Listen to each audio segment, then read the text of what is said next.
সাধারণ গোসল করার পর নামাজ পড়ার জন্য আবার উজু করার প্রয়োজন আছে কিনা? অনেক লোক আছে দেখবেন গোসল করার পর আবার নতুন করে উজু করে, আছে না নাই? গোসল শেষ উনি আবার বিসমিল্লাহ পড়ে উজু শুরু করছে। এটা একটা নিষ্প্রয়োজনীয় কাজ, কোনো দরকারি কাজ না, বেদরকারি কাজ। আপনি যদি সুন্নাহ সম্মত গোসল করেন তাহলে গোসলের সাথে বাই ডিফল্ট উজু অটোমেটিক হয়ে যায়, আলাদা করে উজু করার আর দরকার। সুন্নাহ সম্মত গোসল কোনটা? আপনি গোসলের জন্য যখন ওয়াশরুমে ঢুকলেন, প্রথম কাজ হবে শরীরে বা কাপড়ে কোনো জায়গায় নাপাক থাকলে সেই নাপাকটাকে ডলে আগে ধুয়ে ফেলা। ভালো করে ডলে পরিষ্কার করে ফেলছেন, আলহামদুলিল্লাহ, প্রথম কাজ শেষ। এরপর দ্বিতীয় কাজ কি?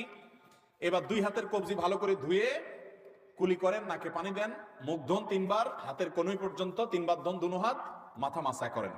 অজুর সব কাজগুলো শেষ, শুধু একটা বাকি আছে, পা ধোয়া। পা ধোয়াটা থাকুক বাকি। এবার আপনি মাথায়, কাঁধে, শরীরে পানি ঢেলে গোসল করেন। ওয়াশরুম থেকে বের হওয়ার সময় 2 পা একেবারে ইয়া পর্যন্ত, টাকনু পর্যন্ত ধুয়ে এরপর আপনি বের হয়ে চলেন।